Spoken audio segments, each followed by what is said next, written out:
Eu estava lendo João, capítulo 1.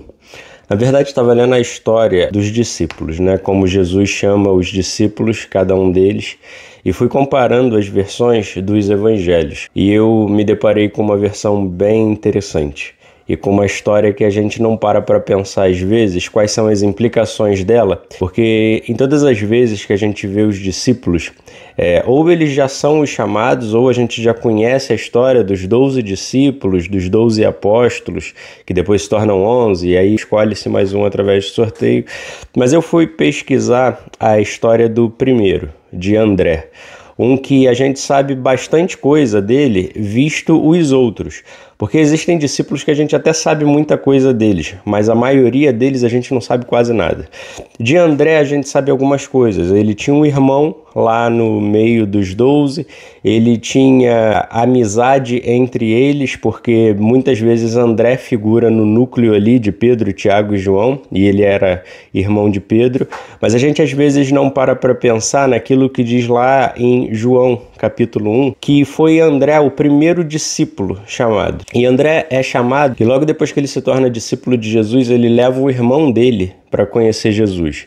Mas André já era antes discípulo de João Batista, e foi ouvindo João Batista falar sobre Jesus sem nem ainda ter visto Jesus nenhuma vez, que ele decide então, quando Jesus aparece e João Batista fala: olha, esse é o Messias, vocês devem seguir a ele. Eu só fui alguém que vim antes dele, eu só fui alguém que vim para apontar para ele, para preparar o caminho para ele. É nesse momento que André resolve deixar de seguir, de ser discípulo de João Batista para ser discípulo de Jesus. E logo depois que ele é discípulo de Jesus, que ele toma essa decisão, ele leva o irmão dele, Pedro. A gente sabe muito bem o que Pedro se tornou. Um dos principais discípulos, se não o líder de várias igrejas ali do núcleo do Antigo Testamento, e um dos líderes, ou o principal líder da igreja daquela época e até do colégio apostólico mesmo dos 12 apóstolos. Mas é interessante a gente pensar como que Pedro era e o que Pedro se tornou. E quem foi o responsável por levar ele? Foi o próprio irmão dele. E pelo que a gente sabe, é irmão de sangue mesmo. Não é porque eram sócios, não é porque pescavam juntos, não é porque eram amigos, mas era o irmão de sangue mesmo. É bom a gente ter noção de quem é que a gente está levando para Jesus, se é que a gente está levando alguém, né? Porque às vezes a gente quer atingir todo mundo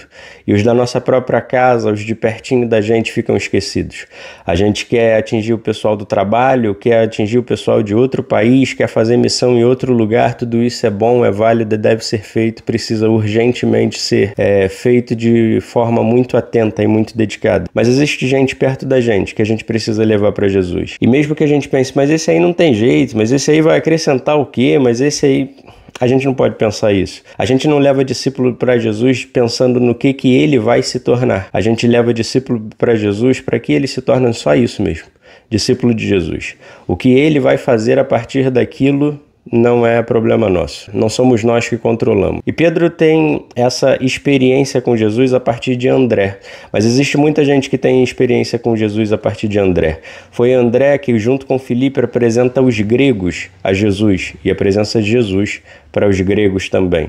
E foi André que contou quanto de lanche o menino tinha levado para a caminhada que ele ia fazer com Jesus. Vocês lembram daquela história dos 5 pães e 2 peixes, quando é André que identifica lá um menino e fala: olha, tem um menino aqui que ele até tem 5 pães e 2 peixes, mas tem uma galera para comer. Como é que a gente vai dar 5 pães e 2 peixinhos para essa galera aí? E Jesus, responsável por aquele pessoal todo, ele dá um jeito naquilo.